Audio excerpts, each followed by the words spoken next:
चलिए सीधा उत्तराखंड चलते हैं, जहां पर मुख्यमंत्री पुष्कर सिंह धामी डॉक्टर नित्यानंद हिमालयी शोध एवं अध्ययन केंद्र में सभा को संबोधित कर रहे हैं।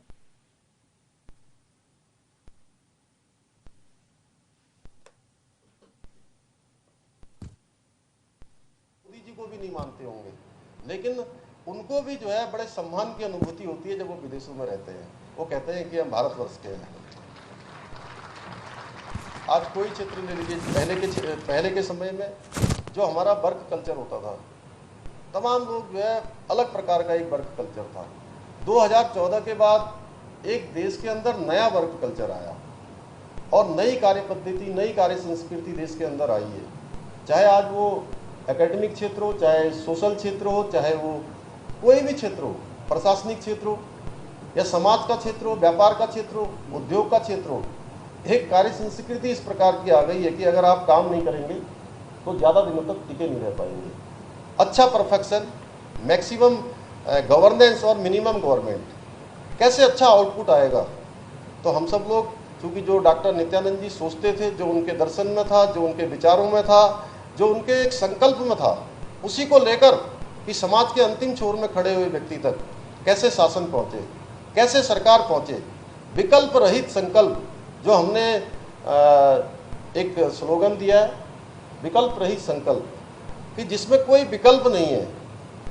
अगर संकल्प में हमने विकल्प ले लिया तो हमारा संकल्प वहीं पर टूट गया, यानी कि जो हमारी मंजिल है वो हमसे रूठ गई, हमारे रास्ते हमसे भटक गए और हमारा उद्देश्य भी हमसे ओझल हो गया।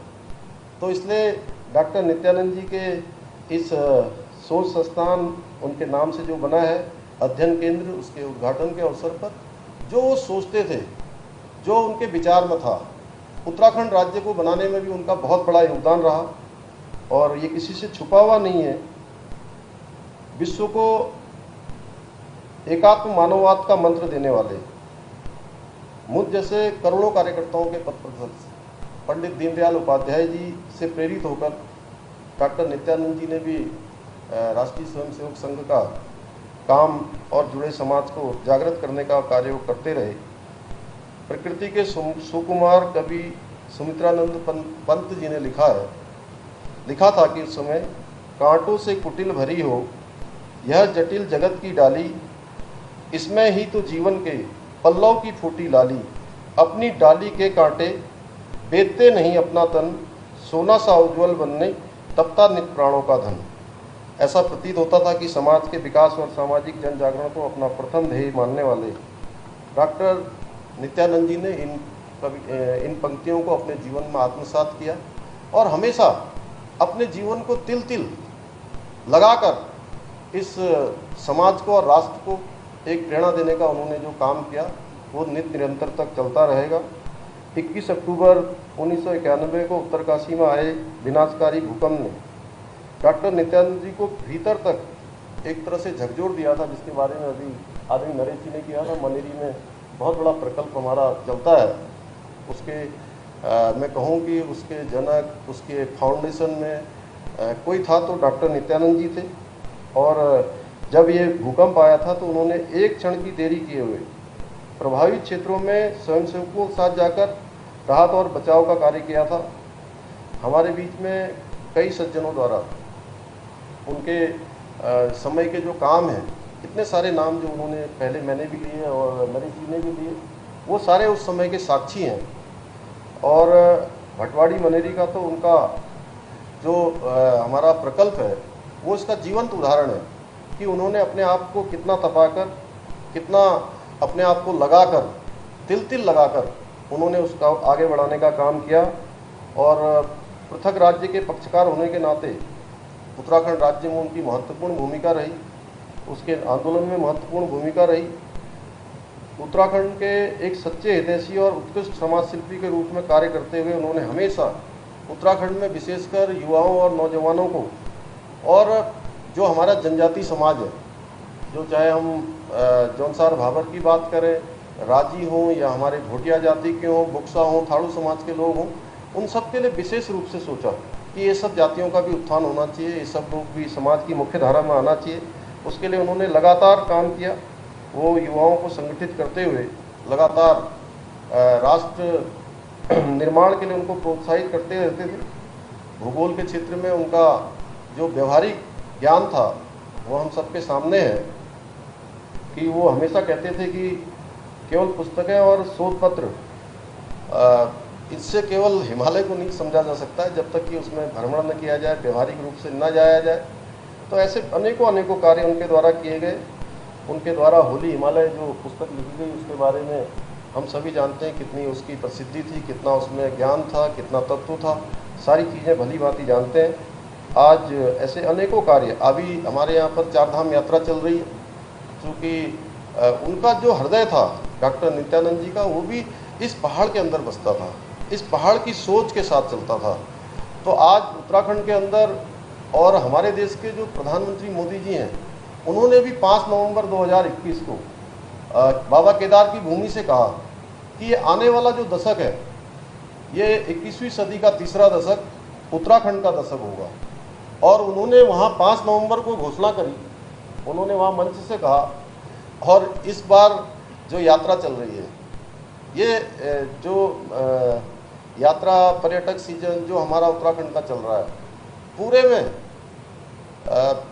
स्थिति ये है कि आज चाहे हमारे यमुनोत्री हो, गंगोत्री हो, केदारनाथ हो, बद्रीनाथ हो, या प्रदेश के अन्य स्थान हो, नैनीताल हो, मसूरी हो, ऐसे अनेकों स्थान आज पैर रखने की जगह नहीं है। आप लोग अखबारों में पढ़ रहे होंगे कि आज यात्रा में बहुत बड़ी संख्या में लोग आ रहे हैं। उन्होंने वहाँ का, और मैं सच बताऊं तो इस समय हम लोगों के लिए यात्रा चलाना एक बहुत बड़ी चुनौती हो रही है कि कैसे हम व्यवस्थित करें, क्योंकि हमारा ये भी उद्देश्य है कि लोग आ रहे हैं तो लोग सुरक्षित आएँ, सुरक्षित वापस जाएं, उनकी यात्रा सरल हो, सुगम हो। उसके लिए हम लगातार काम कर रहे हैं। हमने रजिस्ट्रेशन की एक व्यवस्था शुरू करी थी, और रजिस्ट्रेशन की व्यवस्था में चूँकि शुरुआत में हमने सोचा कि जो दर्शन करने लोग आ रहे हैं, हमें इतना आभास ही नहीं था कि इतनी बड़ी संख्या आ जाएगी। कम से कम पिछले 2 साल पहले तक जो श्रद्धालुओं की संख्या होती थी उससे 5 गुना ज़्यादा। और पहले दिन जिस दिन केदारनाथ जी के कपाट खुले थे, बाबा केदार के जिस दिन कपाट खुले थे, रात को 12-1 बजे ये स्थिति हो गई कि जो है वहाँ 15,000 लोगों की, 16,000 लोगों की रुकने की व्यवस्था थी, और 22-23 हज़ार लोग वहाँ बाबा केदार में पहुँच गए। अब बड़ा मुश्किल था जब वहाँ से बताया गया कि इतने लोग आ गए और -डिग्री तापमान वहाँ पर, तो किसी तरीके से पहले दिन की यात्रा को व्यवस्थित किया गया। करते करते करते फिर हमने भी बीच में पिछले 10 दिनों से लगातार हम सबसे अनुरोध कर रहे हैं, पूरे देश भर के लोगों से अनुरोध कर रहे हैं कि आप यात्रा में आइए, लेकिन यात्रा में आप तभी आइए जब 2 चीज़ें आपके पास हो। एक तो जो हमने रजिस्ट्रेशन की व्यवस्था करी है, उस रजिस्ट्रेशन में आपको यहाँ से अलाउ कर दें, और दूसरा आपका स्वास्थ्य का परीक्षण ठीक प्रकार से हो गया हो। अन्यथा आप लोग देख रहे होंगे कि कई बार कुछ अखबारों में निकल जाता है, टेलीविज़न पे निकल जाता है कि अभी यात्रा में आए हुए इतने लोगों की डेथ हो गई है, इतने लोग वो हो गए। एक भी किसी भी यात्रा में किसी का भी देहांत इस कारण से नहीं हुआ है कि कहीं पर यात्रा में अव्यवस्था हुई है। यात्रा में कोई अव्यवस्था नहीं हुई है। कोई स्वास्थ्य कारणों से लोग सीधे आते हैं, जैसे हाईटी पर चढ़ने से पहले थोड़ा एक बार जाते हैं ऊपर, मंदिर ऊपर जाते हैं, तो जाने से पहले क्या है कि आप तो फोर्स के आदमी भी रहे हो, थोड़ा रुकना पड़ता है, एक दिन थोड़ा रुक जाए नीचे। लेकिन कुछ लोग क्या है, अब इतना अच्छा रोडें बन गई है यहाँ पर, बद्रीनाथ जाने के लिए ऋषिकेश से 6 घंटे में बद्रीनाथ जी पहुँच जाते हैं, सीधे ऊपर चढ़ जाते हैं। अब लोगों में इतनी हमारी आस्था और श्रद्धा का हमारा देश है, कोई कई बार इन चीज़ों को न देखते हुए सीधे सोचते हैं कि जल्दी भगवान के दर्शन कर लें। तो इस नाते कई बार दिक्कत हो जाती है। इसलिए मैं आप लोगों से, चूँकि बुद्धिजीवी लोग यहाँ बैठे हुए हैं, और जब बुद्धिजीवी लोग बैठे हों, विद्वज्जन बैठे हों, तो मैं हमेशा एक बात कहता हूँ कि बोलना बहुत ज़्यादा नहीं चाहिए।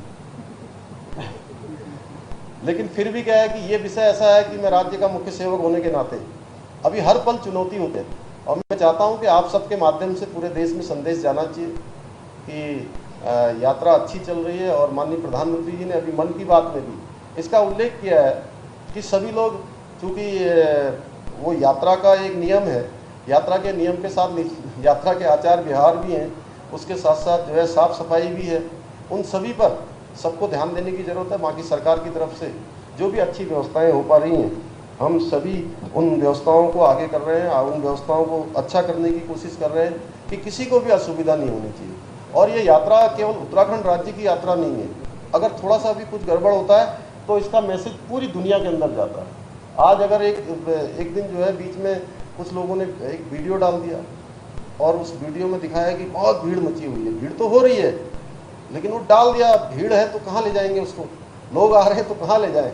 लेकिन उसका ऐसा असर हुआ कि पूरे देश भर में ये हुआ कि यात्रा ठीक नहीं चल रही है, यात्रा ठीक नहीं चल रही है, जबकि यात्रा बिल्कुल सुव्यवस्थित चल रही है और 5-5 गुना ज़्यादा लोग आ रहे हैं। उसके बावजूद भी हमारा हर समय प्रयास है कि हर प्रकार से जो है यात्रियों को कोई परेशानी न हो, यात्री जो भी आए अच्छे से आए, अच्छे से वापस जाएं। तो ऐसे अनेकों कार्य हम लोग कर रहे हैं। आज के इस अवसर पर मैं पुनः आप सभी को बहुत शुभकामनाएं देते हुए और इसके आगे के विस्तार में जहाँ भी आवश्यकता पड़ेगी हम उसको निश्चित रूप से पूरी तरह से विश्वविद्यालय के साथ रहेंगे। प्रोफेसर सुरेखा जी जैसा कहेंगी, और हमने कुछ संकल्प भी लिए थे चुनावों से पहले, हमने संकल्प लिए थे। अभी प्रधानमंत्री मोदी जी के कालखंड में वो बातें होने लगी है कि जो कहते हैं वो करते हैं, यानी जो कहा वो किया और जो वायदा किया उसको भी निभाना है। तो उस क्रम में हमने उत्तराखंड राज्य में 12 फरवरी 2022 को एक संकल्प लिया था उत्तराखंड की देवतुल्य जनता के सामने कि हमारी नई सरकार के गठन होते ही हम उत्तराखंड के अंदर सबके लिए, जो देश के अंदर लंबे समय से मांग उठती रही कि समान नागरिक संहिता होनी चाहिए। राम मंदिर बन गया, राम मंदिर बन रहा है, अयोध्या में धारा 370 समाप्त हो गई और समान नागरिक संहिता भी देश के अंदर लागू होनी चाहिए। तो हमने कहा कि हम हिमालय के राज्य हैं, देवभूमि है, हमारे यहाँ हर परिवार से कोई ना कोई सेना में है, कोई अर्धसैनिक बलों में है, कोई सेना में है, किसी का बेटा है, किसी की बेटी है, किसी का भांजा है, भतीजा है, चाचा है, कोई न कोई सेना या अर्धसैनिक बलों में काम करते हैं। 2-2 अंतर्राष्ट्रीय सीमाओं से हमारा राज्य लगा हुआ है। तो हमारे राज्य के अंदर चाहे कोई किसी धर्म का हो, पंथ का हो, समुदाय का हो, सबके लिए एक समान कानून होना चाहिए। तो हमने जो संकल्प लिया था, नई सरकार के गठन होते ही हमने जो है इस संकल्प को धरातल पर उतारने के लिए काम शुरू कर दिया। पहले दिन हमने पहली जो हमारी बैठक हुई थी मंत्रिमंडल की, उसमें हमने निर्णय किया कि हम इसमें एक कमेटी बनाएंगे, उच्च स्तरीय कमेटी बनाएंगे और वो उच्च स्तरीय कमेटी हमारी बन गई है। प्रोफेसर हमारी जस्टिस रंजना प्रकाश देसाई, सेवानिवृत्त न्यायाधीश के अध्यक्षता में एक हमने 5 सदस्यीय कमेटी बनाई है और उसमें हमारी प्रोफेसर सुरेखा डंगवाल जी भी हैं, तो 5 लोगों में। तो ये कमेटी हमारा सारा ड्राफ्ट तैयार करेगी, सभी जो हितधारक हैं, स्टेक होल्डर्स हैं, उन सभी से बात करेगी और बात करने के बाद ड्राफ्ट बनाएगी और उत्तराखंड की सरकार उसको लागू करेगी।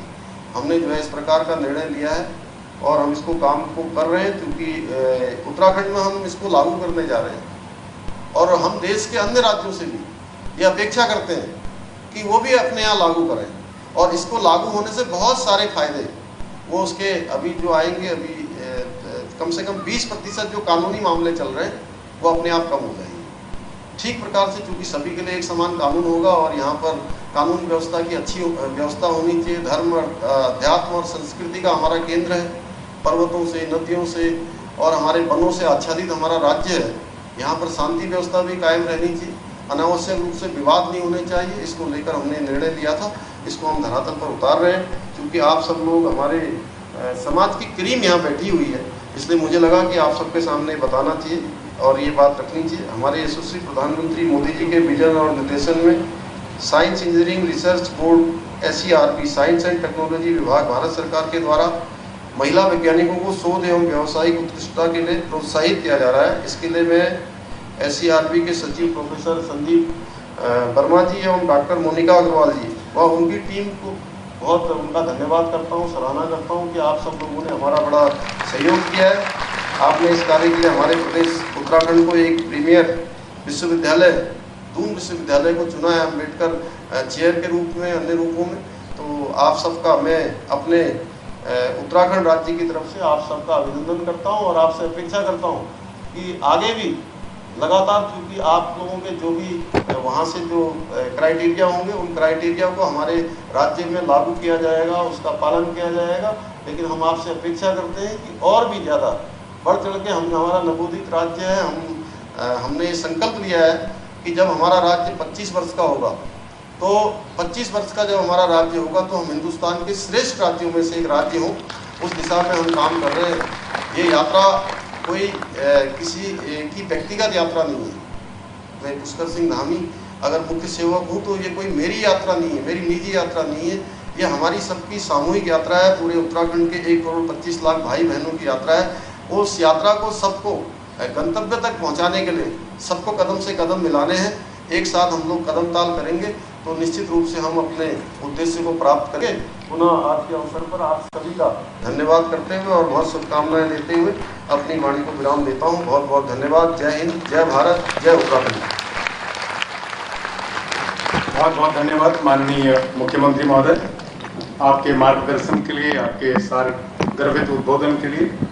और आपका जो मिशन है कि विकल्प रहित संकल्प लेकर के उत्तराखंड को जब राज्य रजत जयंती वर्ष मना रहा होगा तो इसको देश का अग्रणी राज्यों में इसको सम्मिलित करना है।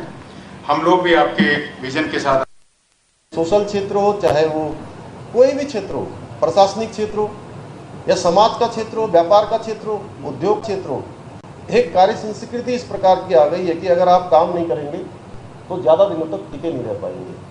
अच्छा परफेक्शन, मैक्सिमम गवर्नेंस और मिनिमम गवर्नमेंट, कैसे अच्छा आउटपुट आएगा?